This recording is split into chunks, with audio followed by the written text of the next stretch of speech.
ನಮಸ್ತೆ ಗುರುಜಿ. Mangala madam, good morning. ತುಂಬಾ ಚೆನ್ನಾಗಿ ನಮಸ್ತೆ. ಇತ್ತು ಸ್ವಾಧ್ಯಾಯ ಇವತ್ತಿಂದು. ತುಂಬಾ ಸರಳವಾಗಿ, ಸಹಜವಾಗಿ, ಆದ್ರೆ ಅರ್ಥಗರ್ಭಿತವಾಗಿತ್ತು. ಯಾಕಂದ್ರೆ ಮುಕ್ತಿ ಬೇಕು ಅಂತ ಹೇಳಿ ಮತ್ತೆ ಮತ್ತೆ ಆ ರಿಪಿಟೇಷನ್ ನಮ್ಮಿಂದಾನೇ ಆಗ್ತಾ ಹೋದ್ರೆ ಅದಕ್ಕೆ ಕಾರಣಗಳನ್ನು ನಾವೇ ಆಗ್ತೀವಿ. ಹಾಗಾಗಿ ಯಾವ ತರ ಮನ್ಸಲ್ಲಿ ಪ್ರತಿ ಕ್ಷಣ ನಮ್ಗೆ ಇದ್ರ ಬಗ್ಗೆ ಪ್ರಜ್ಞೆ ಬೇಕು. ಆ ನಮ್ಮ ಜೊತೆ ನಾವಿರ್ಬೇಕು. ತುಂಬಾನೇ ಚೆನ್ನಾಗಿತ್ತು ಮೇಡಮ್ ಇವತ್ತಿನ ಸ್ವಾಧ್ಯಾಯ. Thank you madam, thank you.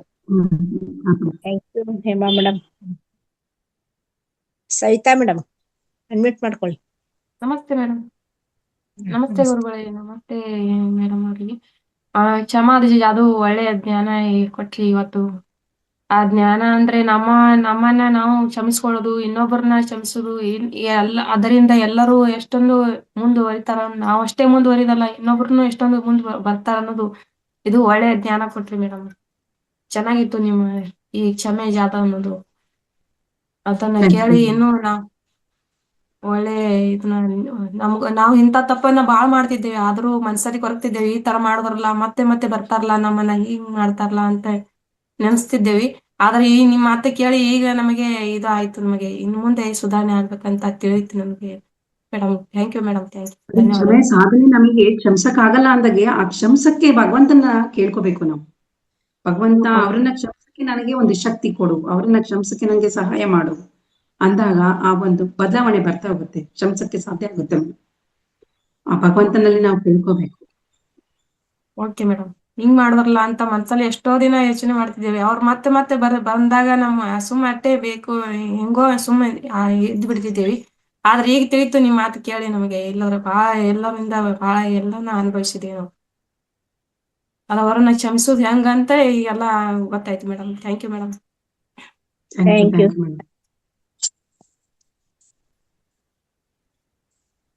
Masters madam. ಇಬ್ಬರಿಗೆ ಧನ್ಯವಾದ ಮೇಡಮ್.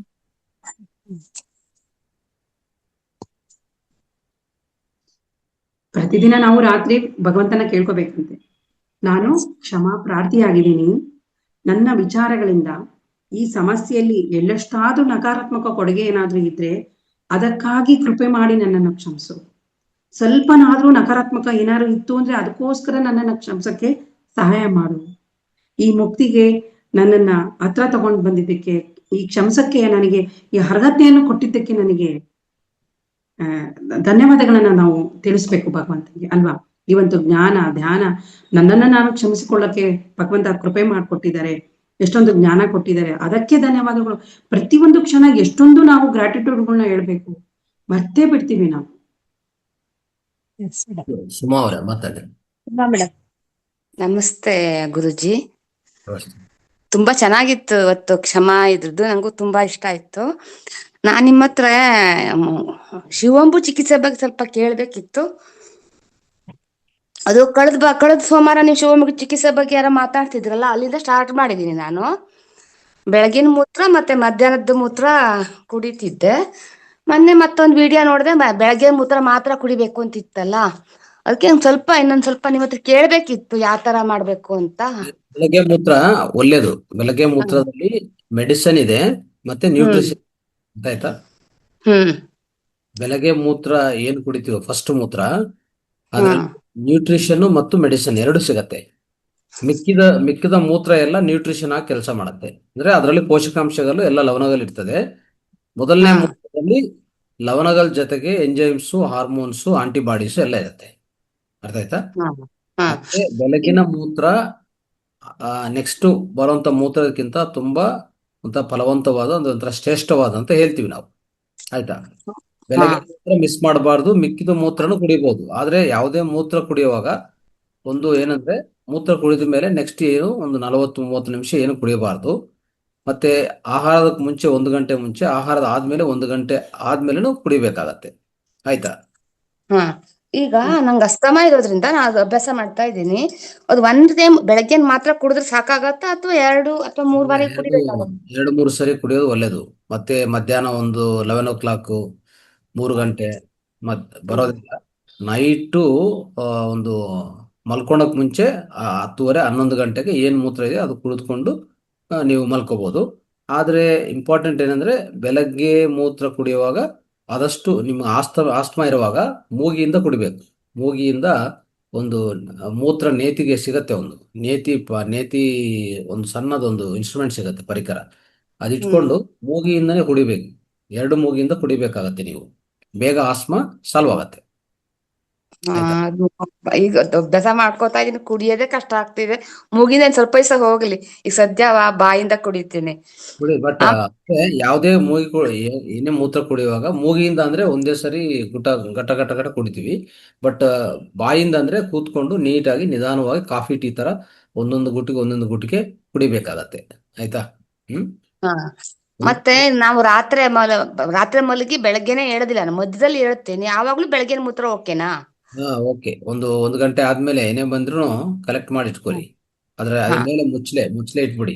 ಆದಷ್ಟು ಒಂದು ಮಣ್ಣಿನ ಪಾತ್ರದಲ್ಲಿ ಕಲೆಕ್ಟ್ ಮಾಡ್ತಾ ಇದ್ರೆ ಒಳ್ಳೇದು. ಹಾ, ಮಣ್ಣಿನ ಪಾತ್ರ ಅಂದ್ರೆ ಅದು ಬೆಸ್ಟ್. No plastic ಉಪಯೋಗಿಸಬಾರ್ದು. ಆಯ್ತಾ?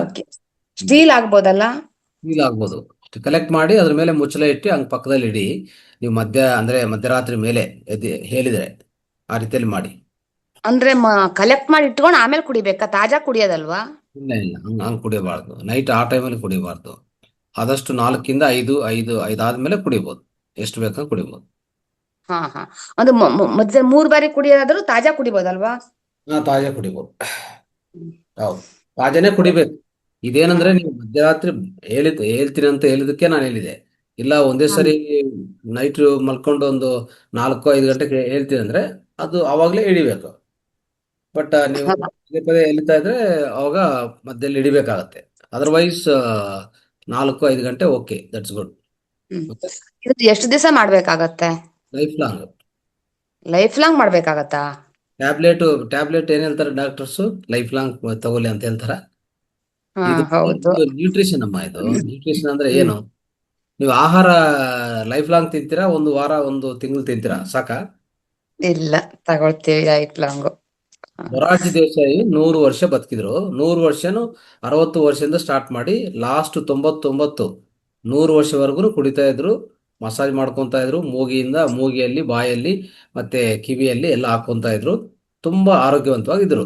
ಆಯ್ತಾ? ಮೊರಾರ್ಜಿ ದೇಸಾಯಿ ಅಂದ್ರೆ ನಮ್ಮ ಹಳೆ ಪ್ರೈಮ್ ಮಿನಿಸ್ಟರ್. ಆಯ್ತಾ?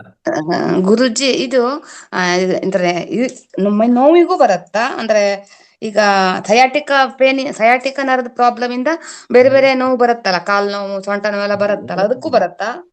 ಸಾಲ್ವ್ ಆಗುತ್ತೆ. ಅಂದ್ರೆ ನೀವು ಅದನ್ನು ಹಚ್ಕೋಬೇಕಾಗತ್ತೆ. ಸ್ವಲ್ಪ ಅಲೆ ಮೂತ್ರ ಮಾಡ್ಕೊಳ್ಳಿ. ಒಂದು ವಾರ 1 ತಿಂಗಳದು ಅಲೆ ಮೂತ್ರ ಮಾಡ್ಕೊಂಡು ಅದನ್ನ ಹಚ್ಕೊಂಡ್ರೆ ಬೇಗ ನೋವುಗಳೆಲ್ಲ ವಾಸಿ ಆಗತ್ತೆ. ಅಂದ್ರೆ ಚೆನ್ನಾಗಿ ಹಚ್ಕೊಂಡು ಮಸಾಜ್ ಮಾಡ್ಕೊಂಡು ಸೂರ್ಯನ ಕೆಳಗಡೆ ಒಂದು ಬೆಳಗ್ಗೆ ಬಿಸಿಲಲ್ಲಿ ಸ್ವಲ್ಪ ಒಂದು 20 ನಿಮಿಷ 30 ನಿಮಿಷ ಕೂತ್ಕೊಂಡು ಆಮೇಲೆ ಸ್ನಾನ ಮಾಡಿ. ಓಕೆ? ಲೇಡೀಸಿಗೆಲ್ಲ ಕಷ್ಟ, ಸೊಂಟಕ್ಕೆಲ್ಲ ಹಚ್ಕೊಂಡು ಕುತ್ಕೊಳ್ಳೋದು ಗುರುಜಿ. ಕುಡಿಯೋದಾದ್ರೆ ಪರವಾಗಿಲ್ಲ, ಇಲ್ಲ ಸೊಂಟಕ್ಕೆಲ್ಲ ಹಚ್ಕೊಂಡು ಬಿಸ್ಲಿಗೆ ಕುತ್ಕೊಳ್ಳೋದು ಕಷ್ಟ ಅಲ್ವಾ? ಅಲ್ಲ, ನೀವು ಚೆನ್ನಾಗಿ ಮಸಾಜ್ ಮಾಡ್ಕೋಬೇಕು. ಅಲೆ ಮೂತ್ರದಿಂದ ಮಸಾಜ್ ಮಾಡ್ಕೊಂಡು ಆಮೇಲೆ ವಸ್ತ್ರ ಇಟ್ಕೊಂಡಾದ್ರೂ ಜಸ್ಟ್ ಕೂತ್ಕೋಬೇಕು. ಬಿಸಿಲು ಬರ್ಬೇಕಲ್ಲ, ಚೆನ್ನಾಗಿ ದೇಹ ಸಿಗ್ಬೇಕಾಗತ್ತೆ. ಓಕೆ ಗುರುಜಿ, ಧನ್ಯವಾದಗಳು ಗುರುಜಿ, ಧನ್ಯವಾದ. ನಂಗೆ ಸ್ವಲ್ಪ ಹೆಲ್ಪ್ ಆಗಿದೆ. ಒಂದೇ ವಾರದಿಂದ ಕುಡಿತಾ ಇರೋದು. ಬದಲಾವಣೆ ಅನಿಸ್ತಿದೆ. ತುಂಬಾ ಚಳಿ ಇದೆ, ಆದ್ರೂ ಸ್ವಲ್ಪ ಬದಲಾವಣೆ ಅನಿಸ್ತಿದೆ. ಬದಲಾವಣೆ ಸ್ವಲ್ಪ ಅಲ್ಲ, ಜಾಸ್ತಿ ಆಗತ್ತೆ.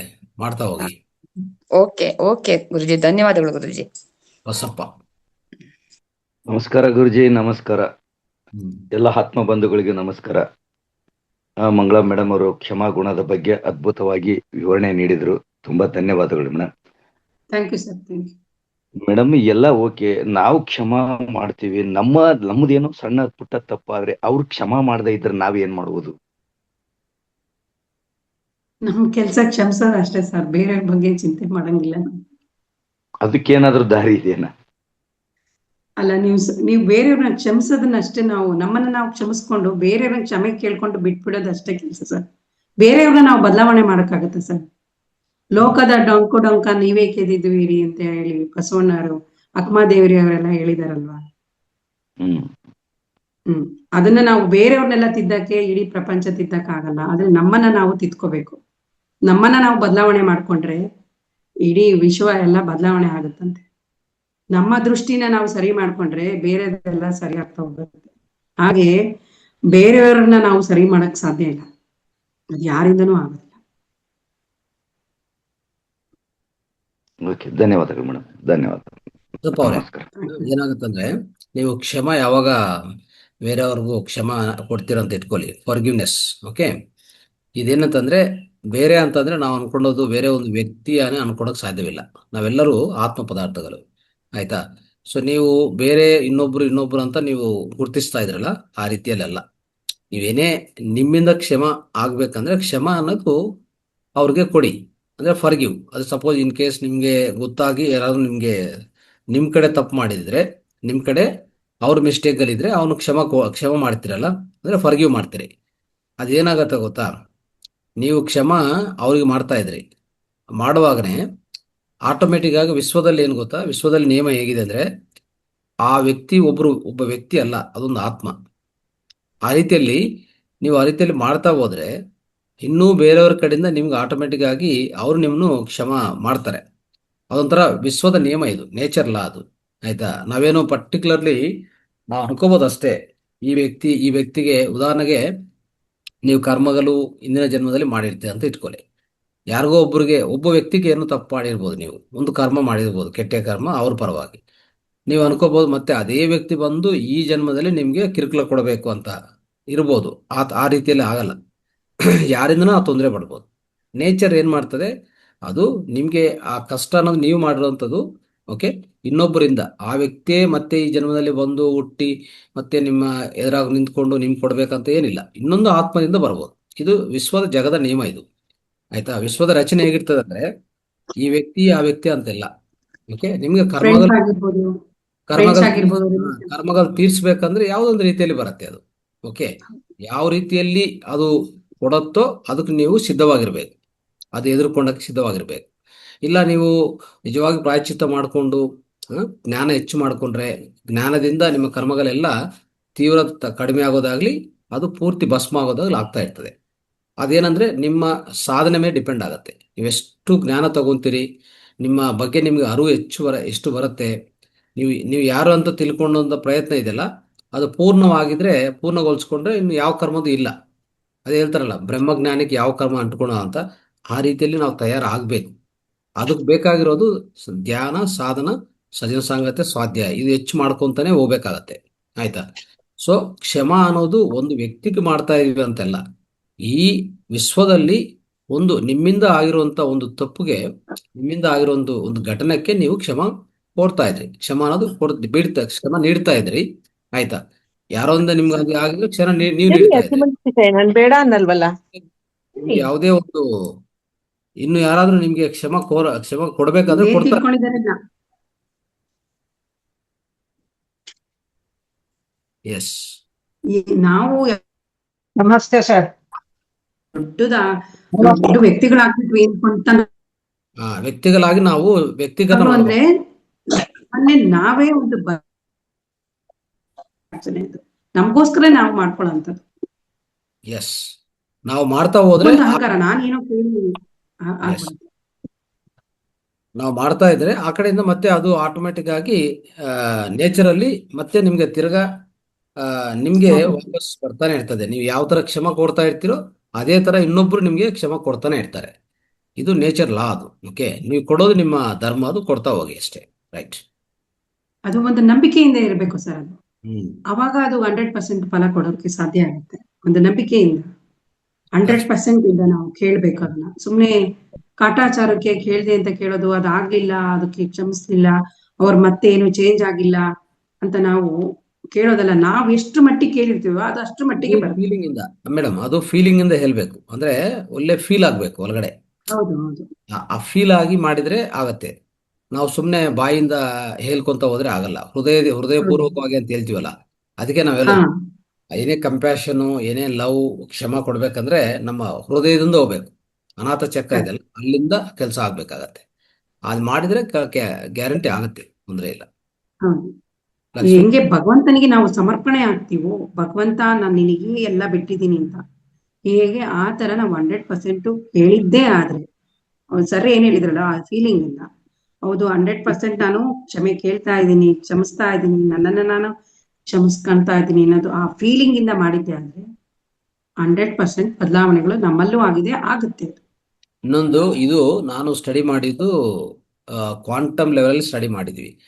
ಏನಂತಂದ್ರೆ ನಾವು ಏನೇ ಯೋಚನೆಗಳು ರಿಲೀಸ್ ಮಾಡಿದ್ರೆ ಆ ಕ್ಷಮಭಾವನ ಆಗ್ಲಿ, ಮತ್ತೆ ನಂಬಿಕೆ ಆಗ್ಲಿ, ಅದು ವಿಶ್ವಾಸ ಅಂದ್ರೆ ಆಗತ್ತೆ ಕೆಲಸ ಅಂತ ಅನ್ಕೊಂಡದು, ಅಂದ್ರೆ ನನ್ಗೆ ಆ ಕೆಲಸ ಆಗೇ ಆಗತ್ತೆ, ನಾನು ಇವ್ರನ್ನ ಕ್ಷಮಿಸ್ತಾ ಇದ್ದೀನಿ ಅಂತ ನೀವು ಎಷ್ಟೇ ಫೀಲಿಂಗ್ ಇಂದ ಮಾಡ್ತಿರೋ, ಇದು ಯಾವ ಲೆವೆಲಲ್ಲಿ ವರ್ಕ್ ಆಗುತ್ತೆ ಅಂದ್ರೆ ಕ್ವಾಂಟಮ್ ಲೆವೆಲ್ ವರ್ಕ್ ಆಗುತ್ತೆ. ಕ್ವಾಂಟಮ್ ಫಿಸಿಕ್ಸ್ ನಾವು ಓದುವಾಗ ಇವೆಲ್ಲ ಒಂದೊಂದೊಂದೊಂದು ಇನ್ನೂ ಡೀಪ್ ಆಗಿ ಕನೆಕ್ಟ್ ಆಗಿದೀವಿ, ಅರ್ಥ ಆಗಿದೆ. ಈಗಾಗಲೇ ನಾನು ಸ್ವಲ್ಪ ವೇದಿಕದಲ್ಲಿ ಹೇಳ್ಕೊಟ್ಟಿದ್ದೀನಿ. ಯಾವ ಲೆವೆಲ್ಗೆ ಹೋಗುತ್ತಂದ್ರೆ, ಒಂದು ವ್ಯಕ್ತಿಯ ಬಗ್ಗೆ ನೀವು ಏನು ಯೋಚನೆ ಮಾಡ್ತಿರೋ ಆ ವ್ಯಕ್ತಿಯ ಬಗ್ಗೆ ಈ ಫೀಲಿಂಗ್ ಇಂದ ನೀವು ಮಾಡೋಂಥ ನಿಮ್ಮ ವೈಬ್ರೇಷನ್ಸ್ ಇದೆಯಲ್ಲ, ಆ ಆಲೋಚನೆಗಳ ವೈಬ್ರೇಷನ್ಸ್, ಕಂಪನಗಳು ಯಾವ ಲೆವೆಲ್ಗೆ ಹೋಗುತ್ತಂತಂದ್ರೆ ಅವ್ರ ಒಳಗಡೆ ಇರುವಂತ ಅಂದ್ರೆ ಅವರ ದೇಹ ಒಳಗಡೆ ನಾವು ಒಂದ ವಿಭಜನೆ ಮಾಡ್ಕೊಂತ ಹೋದ್ರೆ, ವಿಚ್ಛಿನ್ನ ಮಾಡ್ಕೊಂತ ಹೋದ್ರೆ ಒಳಗಡೆ ಇರುವಂತ ಅಂದ್ರೆ ಸೂಕ್ಷ್ಮಾತಿ ಸೂಕ್ಷ್ಮ ಉಪಕಣಗಳವರೆಗೂ ಹೋಗುತ್ತೆ. ಅದು ಸೂಕ್ಷ್ಮಾತಿ ಸೂಕ್ಷ್ಮ ಉಪಕಣಗಳು ಯಾವಪ್ಪ ಅಂತಂದ್ರೆ ಪ್ರೋಟಾನು, ನ್ಯೂಟ್ರಾನು, ಎಲೆಕ್ಟ್ರಾನು, ಅಲ್ಲಿಗೆ ಹೋಗಿ ಅಲ್ಲಿಂದ ಇನ್ನೂ ಸ್ವಲ್ಪ ಡೀಪ್ ಆಗಿ ಹೋಗುತ್ತೆ. ಅಲ್ಲಿರುವಂತ ಆ ಕಣಗಳಿದೆಲ್ಲ, ಅದು ಇದಕ್ಕೂ ತಕ್ಕ ಏನಾಗತ್ತಂದ್ರೆ ಇದು ಪ್ರಕಾರ ಆಲೋಚನೆಗಳ ಪ್ರಕಾರ ಅಲ್ಲಿ ಸೃಷ್ಟಿ ಆಗ್ತಾ ಇರ್ತವೆ. ಅಂದ್ರೆ ಅಲ್ಲಿ ನಿಮ್ಗೆ ರೆಸ್ಪಾನ್ಸ್ ಬರುತ್ತೆ. ಅಲ್ಲಿ ಏನು ನೋಡಿದ್ರೆ ಒಳಗಡೆ ಕ್ವಾಕ್ಸ್ ಅಂತಾರೆ, ಮೆಸಾನ್ಸು, ಹಾರ್ಡಾನ್ಸು, ಲೆಪ್ಟಾನ್ಸು, ಎಷ್ಟೋ ಉಪಕಣಗಳಿದೆ, ಕಂಡಿಡಿದ್ದಾರೆ. ಓಕೆ, ಆ ಆ ಆ ಲೆವೆಲ್ ಅಲ್ಲಿ ನೋಡ್ತಾ ಹೋದ್ರೆ ಪ್ರತಿಯೊಂದು ಯೋಚನೆದಿಂದನೇ ಸೃಷ್ಟಿ ಆಗ್ತಾ ಇದೆ ಪದಾರ್ಥ ಅಂತ ಹೇಳ್ತಾರೆ. ಅಂದ್ರೆ ನಿಮ್ಗೊಂದು ಯಾವುದೋ ಒಂದು ವಸ್ತು ಸಿಗಬೇಕು, ಒಂದು ವೆಹಿಕಲ್ ನಿಮ್ಗೆ ಬರಬೇಕು, ಒಂದು ಮನೆ ಬರಬೇಕು, ಒಂದು ವ್ಯಕ್ತಿ ನೀವು ಅನುಕೂಲದ ಪ್ರಕಾರ ಅಂದ್ರೆ ಅನುಕೂಲವಾಗಿ ಸ್ಪಂದನೆ ಮಾಡಬೇಕು ಅಂತ ಎಲ್ಲದನ್ನು ಅಗೈನ್ ಇಟ್ಸ್ ಎ ಕ್ವಾಂಟಮ್ ಹೀಲಿಂಗ್ಗೆ, ಕ್ವಾಂಟಮ್ ಮೆಕ್ಯಾನಿಕ್ಸ್, ಕ್ವಾಂಟಮ್ ಫಿಸಿಕ್ಸ್ ಅಲ್ಲಿ ವರ್ಕ್ ಆಗ್ತಾ ಇದೆ. ಆದ್ರೆ ನಮ್ಮ ವೇದಾಂತ ಇದಕ್ಕೆ ಹಿಂದೆನೆ ಹೇಳ್ಬಿಟ್ಟಿದೆ. ವೇದಾಂತ ಅತಿ ಸೂಕ್ಷ್ಮವಾಗಿ ಪ್ರತಿಯೊಂದು ಹೇಳ್ಕೊಟ್ಟಿದೆ. ಈಗ ಕ್ವಾಂಟಮ್ ಫಿಸಿಕ್ಸ್ ಅವರು ಸ್ಟಡಿ ಮಾಡ್ತಾ ಮಾಡ್ತಾ ಹೋದ್ರೆ ಏನೂ ಇಲ್ಲ ಅಲ್ಲಿ. ಅಂದ್ರೆ ಸೂಕ್ಷ್ಮಾತಿ ಸೂಕ್ಷ್ಮ ಉಪಕರಣಗಳ ಹತ್ರ ಹೋದ್ರೆ ಏನೂ ಇಲ್ಲ, ಅಲ್ಲಿ ಇರೋದೆಲ್ಲ ಜಸ್ಟ್ ಒಂಥರ ಚೈತನ್ಯವೇ ಅಂತ ಹೇಳ್ಬಿಟ್ಟಿದ್ದಾರೆ. ಅಲ್ಲಿರುವಂತ ಚೈತನ್ಯ ಯಾವುದಿಂದ ಪ್ರತಿಸ್ಪಂದನೆ ಮಾಡ್ತದೆ ಅಂದ್ರೆ ನಿಮ್ಮ ಆಲೋಚನೆಗಳಿಂದ ಸ್ಪಂದನೆ ಮಾಡ್ತದೆ ಅಂತ ಹೇಳ್ತಾ ಇದ್ರು ಅವರು. ಅಂದ್ರೆ ನಿಮ್ಮ ಆಲೋಚನೆಯೇ ಸೃಷ್ಟಿಗೆ ಮೂಲ, ನಿಮ್ಮ ವೈಬ್ರೇಷನ್ಸ್ ಸೃಷ್ಟಿಗೆ ಮೂಲ. We create our own reality ಅಂತ ಈ ಒಂದು ವಾಕ್ಯವನ್ನು ಈ ಕ್ವಾಂಟಮ್ ಫಿಸಿಕ್ಸ್ ಸೈಂಟಿಸ್ಟ್ಗಳು ಅಂದ್ರೆ ಶಾಸ್ತ್ರವೇತ್ತಗಳು ಈ ರೀತಿ ಪ್ರೂವ್ ಮಾಡ್ಕೊಂತ ಹೋಗಿದ್ದಾರೆ. ಅಲ್ಲಿ ಅಂದ್ರೆ ಇಲ್ಲಿ ನಾವು ಏನೇ ಯೋಚನೆ ಮಾಡಿದ್ರೆ ಯಾವುದೇ ಒಂದ್ರ ಬಗ್ಗೆ ಅತಿ ಪೂರ್ತಿ ವಿಶ್ವಾಸ ಇಟ್ಕೊಂಡು, ಯಾವುದೇ ಆ ವಿಶ್ವಾಸದಲ್ಲಿ ನಾವು ಆ ಫೀಲಿಂಗ್ ಅಲ್ಲಿ 0.0000001% ವ್ಯತ್ಯಾಸ ಇರಬಾರ್ದು. ಇವತ್ತೊಂದು ಯೋಚನೆ ಮಾಡಿ, ಇನ್ನೊಂದು ಗಂಟೆಗೆ ಇನ್ನೊಂದು ಯೋಚನೆ ಮಾಡಿ, ಇನ್ನೊಂದು ದಿವಸಕ್ಕೆ ಇನ್ನೊಂದು ಯೋಚನೆ ಮಾಡ್ತಾ ಹೋದ್ರೆ ಅದು ವರ್ಕ್ ಆಗಲ್ಲ. ನಾವು ಫರ್ಗಿವ್ನೆಸ್ ಅಂತ ಅನ್ಕೊಂತೀವಿ, ಈಗ ಫರ್ಗಿವ್ ಮಾಡ್ತೀವಿ, ಒಂದು ಗಂಟೆದಲ್ಲಿ ಅವನೇನು ಫರ್ಗಿವ್ ಮಾಡೋದು, ಅವನಿಗೆ ನಾನು ಯಾಕೆ ಮಾಡೋದು ಅಂತ ಒಂದು ಮಾತು ಏನಾದ್ರೂ ಬಂದಿದ್ರೆ, ನಿಮ್ಮಿಂದ ಆಲೋಚನೆ ಬಂದ್ರೆ ಅದು ಕ್ಯಾನ್ಸಲ್, ಯೂನಿವರ್ಸಲ್ ಕ್ಯಾನ್ಸಲ್ ಆಗೇ ಆಗಿದೆ. ಆಯ್ತಾ? ಈ ರೀತಿಯಲ್ಲಿ ಸೈನ್ಸ್ಗೂ ಮತ್ತೆ ವೇದಾಂತಕ್ಕೆ ಕನೆಕ್ಟಿವಿಟಿ ಮಾಡಿರುವಂತದ್ದೇ ಕ್ವಾಂಟಮ್ ಫಿಸಿಕ್ಸ್. ಸೈನ್ಸ್ ಒಂದು ಲೆವೆಲ್ಗೆ ಹೋದ್ಮೇಲೆ ಅವ್ರಿಗೇನು ಗುರ್ತಿ ಸಿಗಿಲ್ಲ. ಏನಪ್ಪಾ ಎಲೆಕ್ಟ್ರಾನು ಅಂತ ಅನ್ಕೊಂಡು ಹೋದ್ರೆ, ಎಲೆಕ್ಟ್ರಾನೇ ಯಾರು ನೋಡಿಲ್ಲ. ಫಸ್ಟ್ ಆಫ್ ಆಲ್ ಎಲೆಕ್ಟ್ರಾನ್ ಇದೆ ಅನ್ಕೊಂಡು ಹೋಗಿದ್ದಾರೆ. ಎಲೆಕ್ಟ್ರಾನ್ ಹೀಗಿರ್ತದೆ ಅನ್ಕೊಂಡಿದ್ರು, ಅದು ಆಗಿಲ್ಲ, ಇನ್ನೊಂದ್ ತರ ಇದೆ ಅದು. ಆಯ್ತಾ? ಮತ್ತೆ ನೋಡೋ ಸಮಯದಲ್ಲಿ ಒಂದು ರೀತಿಯಲ್ಲಿ ಇದೆ, ನೋಡಿಲ್ಲ ಅಂದ್ರೆ ಇನ್ನೊಂದು ರೀತಿಯಲ್ಲಿ ಬಿಹೇವ್ ಮಾಡ್ತಾ ಇದೆ.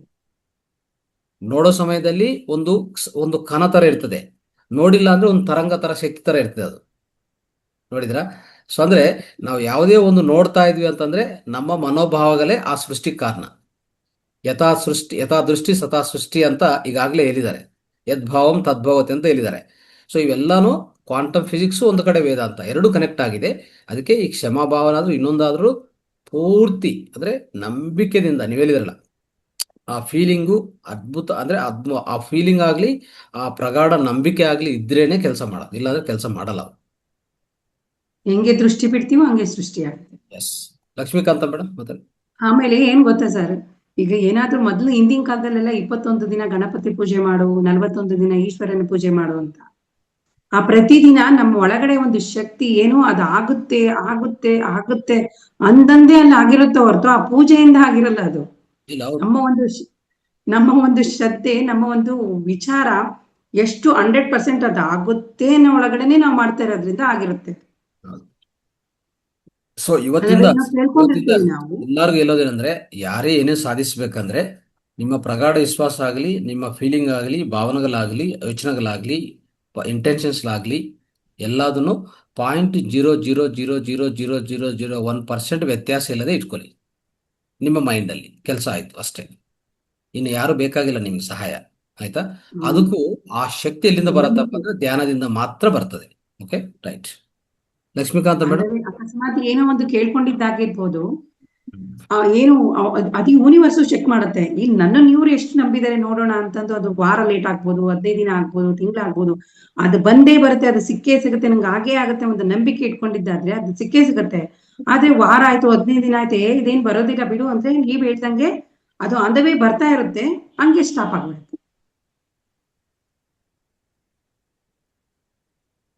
ಮೇಡಮ್ ಮಾತಾಡಿ. ಲಕ್ಷ್ಮೀಕಾಂತ ಮೇಡಮ್ ಅನ್ಮ್ಯೂಟ್ ಆಗಿ. ನಮಸ್ಕಾರ ಸರ್. ನಮಸ್ಕಾರ. ಎಲ್ಲರಿಗೂ ನಮಸ್ಕಾರ. ಈಗ ನಮ್ಮ ಆತ್ಮ ಬಂದು ಒಬ್ರು ಹೇಳ್ತಿದ್ರು, ನಾವ್ ಕ್ಷಮಿಸ್ತೀವಿ ಆದ್ರೆ ಅವ್ರು ಕ್ಷಮಿಸಲ್ಲ ಅಂತೇಳಿ. ಅವ್ರು ಕ್ಷಮಿಸ್ದ ಇದ್ರೆ ಹೆಂಗೆ ಅಂತೇಳಿ ಇದೇ ಇದ್ರಲ್ಲೇ ನಾನು ನನ್ನ ಮೈಂಡು ಇತ್ತು. ಆದ್ರೆ ನನ್ನ ಸ್ನೇಹಿತರೊಬ್ರು ಹೇಳಿದ್ರು, ನಮ್ಮ ಆರೋಗ್ಯದ ಹಿತದೃಷ್ಟಿಯಿಂದ ಅವ್ರನ್ನ ಕ್ಷಮಿಸ್ಬೇಕು, ಆದ್ರೆ ಅವ್ರು ಮಾಡಿರೋ ಕೆಲ್ಸನ ನಾವು ಮರಿಬಾರ್ದು. ಯಾವಾಗ ಸಮಯ ಬರುತ್ತೋ ಆವಾಗ ನಾವು ಅದಕ್ಕೆ ಒಂದು ಅವರು ಪ್ರಾಶ್ಚಿತ್ಯ ಪಡ್ತಾರೆ, ಅಥವಾ ನಾವು ಅದ್ರ ಬಗ್ಗೆ ಮತ್ತೆ ತಿರ್ಗಿಸಿ ಹೇಳ್ಬೋದು ಅನ್ನೋದನ್ನ ಆಮೇಲೆ ನಾನು ಯೋಚನೆ ಮಾಡಿದೆ. ಆಮೇಲೆ ನಾನು ಅದೇ ರೀತಿ ಅವ್ರಿಗೆ ಕ್ಷಮಿಸ್ತಾ ಬಂದು ಆದ್ರೆ ಅವ್ರು ಏನ್ ಮಾತಾಡಿದ್ರು, ಏನ್ ಮಾಡಿದ್ರು ಅನ್ನೋದನ್ನೆಲ್ಲ ನನ್ನ ಮೈಂಡ್ ಹಂಗೆ ಇದೆ. ಆ ಕ್ಷಮಿಸುವಂತ ಸಮಯದಲ್ಲಿ ನಿಜವಾಗ್ಲೂ ನನ್ಗೆ ಬಾಡಿ ಮತ್ತೆ ಮೈಂಡ್ ತುಂಬಾ ಫ್ರೀ ಆದಂಗ ಅನ್ನಿಸ್ತು. ಸೊ ಆವತ್ತಿಂದ ನಾನು ಈ ಫರ್ಗಿವ್ ಬಟ್ ಡೋಂಟ್ ಫರ್ಗೆಟ್ ಅನ್ನೋದನ್ನ ನಾನು ಕಲ್ತೆ ಸರ್. ಆಮೇಲೆ ಇನ್ನೂ ಒಂದು ಏನು ಅಂದ್ರೆ, ಈ ಓಪನ್ ಮೆಡಿಟೇಷನ್ ಅಲ್ಲೂ ಸಹ ಈ ಫರ್ಗಿವ್ನೆಸ್, ಥ್ಯಾಂಕ್ಫುಲ್ನೆಸ್ ಇರುತ್ತೆ. ಸ್ವಲ್ಪ ಇದು ರಿಲೇಟ್ ಆಗಿದೆಯೇನೋ ಅಂತ ನನ್ನ ಭಾವನೆ ಅನ್ಸುತ್ತೆ. ಅದಕ್ಕೆ ಮೇಡಮ್ ಅವರು ಅಥವಾ ತಾವು ಇದಕ್ಕೆ ಸ್ವಲ್ಪ ನನಗೆ ಆ ಒಂದು ಸಂದೇಹ ಅಂತಲ್ಲ, ಇನ್ನೊಂದ್ ಸ್ವಲ್ಪ ಹೆಚ್ಚಿನ ಮಾಹಿತಿ ಓಪನ್ ಬಗ್ಗೆ, ಅದರಲ್ಲೂ ಕ್ಷಮೆ ಇರುತ್ತಲ್ಲ. ಹೌದು, ಓಪನ್ ಇದೆಲ್ಲ ಒಂದೇ ಅಮ್ಮ, ಏನ್ ವ್ಯತ್ಯಾಸ ಇಲ್ಲ, ಇವೆಲ್ಲ ಸೇಮ್. ಎಲ್ಲಾನು ನಮ್ಮ ವೈಬ್ರೇಷನ್ ಸರಿಪಡಿಸ್ಕೊಂಡ್ರೆ ಎಲ್ಲ ಆ ಕಡೆ ವೈಬ್ರೇಷನ್ ಸರಿ ಹೋಗುತ್ತೆ. ಇನ್ನೊಂದು ಇಟ್ಕೊಳ್ಳಿ ಮನಸ್ಸಲ್ಲಿ, ನಾವೇನೋ ಒಬ್ಬರಿಗೆ ಕ್ಷಮ ಕೊಡ್ತಾ ಇದ್ವಿ ಅಂತಂದ್ರೆ ನೀವು ಕೊಡೋದು ಆ ವ್ಯಕ್ತಿಗಲ್ಲ, ಆ ಆತ್ಮಕ್ಕೆ. ಆತ್ಮ ಪದಾರ್ಥದಲ್ಲಿ ಆತ್ಮದ ಆ ಹಂತದಲ್ಲಿ ನಾವೆಲ್ಲರೂ ಒಂದೇ ಅಲ್ವಾ? ನೀವು ಒಬ್ರಿಗೆ ಕ್ಷಮ ಕೊಡುವಾಗ ಇನ್ನೊಬ್ರು ಯಾರಾದ್ರೂ ನಿಮ್ಗೆ ಕ್ಷಮ ಕೊಡ್ಬೇಕಂದ್ರೆ ಆಟೋಮೆಟಿಕ್ ಆಗಿ ಕೊಡ್ತಾರೆ. ನೀವು ಕೊಡುವಂತ ಕ್ಷಮ ಅನ್ನೋದು ಕರೆಕ್ಟ್ ಆಗಿದ್ರೆ, ವೈಬ್ರೇಷನ್ ಕರೆಕ್ಟ್ ಆಗಿ ಹೋದ್ರೆ ಆ ಆತ್ಮಕ್ಕೆ ತಲುಪಿಸುವಾಗ ಆತ್ಮ ಅನ್ನೋದು ಎಲ್ಲದಕ್ಕೂ ಒಂದೇ, ಅಲ್ಲೇನು ವ್ಯತ್ಯಾಸ ಇಲ್ಲ. ವ್ಯಕ್ತಿ ರೂಪದಲ್ಲಿ ವ್ಯತ್ಯಾಸ ಇರ್ಬೋದು, ನೋಡಕ್ಕೆ ಮೇಲ್ನೋಟಕ್ಕೆ ಅದು ಕಾಣಿಸೋದು ಅಷ್ಟೇ. ಬಟ್ ಇನ್ಸೈಡ್ ಅಂದ್ರೆ ಅಂತರಾಳದಲ್ಲಿರುವಂತ ಆತ್ಮ ಪದಾರ್ಥ ಎಲ್ಲರಿಗೂ ಒಂದೇ, ಶಕ್ತಿ ಒಂದೇ. ಅವಾಗ ನಾವು ಕೊಡುವಂತ ಆ ಕ್ಷಮ ಅನ್ನೋದು ಆತ್ಮದ ಸ್ಥಿತಿಗೆ ಹೋಗಬೇಕು, ಬಿಟ್ರೆ ಆ ಮನುಷ್ಯನ್ ಕೊಡ್ತಾ ಇದೀನಿ, ಆ ವ್ಯಕ್ತಿ ಕೊಡ್ತಾ ಇದೀನಿ ಅಂತ ಅನ್ಕೊಂತೀವಿ ಅಷ್ಟೇ ನಾವು. ಆದ್ರೆ ಅದು ಆಗೋದು ಆತ್ಮದ ಹಂತದಲ್ಲೇ, ಆ ಸ್ಥಿತಿಯಲ್ಲೇ ಆಗತ್ತೆ. ಆ ಸ್ಥಿತಿಯಲ್ಲಿ ಎಲ್ಲರೂ ಒಂದೇ, ಪೂರ್ತಿ ಜಗತ್ತೆಲ್ಲ ಒಂದೇ, ಆಯ್ತಾ? ಬಟ್ ಅವ್ರಿಗೆ ನಾವು ಕ್ಷಮಾಪಣೆ ಮಾಡೋದು ಈಗ ಆತ್ಮಕ್ಕೆ ಅಂದ್ರೆ ಅದು ಅವ್ರಿಗೆ ಅರಿವಾಗುತ್ತಾ? ಆಗತ್ತೆ, ಖಂಡಿತ ಆಗತ್ತೆ. ನಮ್ಗೆ ಹೆಂಗ್ ಗೊತ್ತಾಗುತ್ತೆ? ದೇಹ ಏನಿಲ್ಲಮ್ಮ, ನೀವು ಕ್ಷಮ ಕೋರೋದು ದೇಹ ಅಂತ ಏನಿಲ್ಲ ಇಲ್ಲಿ. ಅಲ್ಲಿರೋದು ಆತ್ಮ ಜೊತೆಗೆ ಒಂದು ಮನಸ್ಸಿರತ್ತೆ ಅಷ್ಟೇ.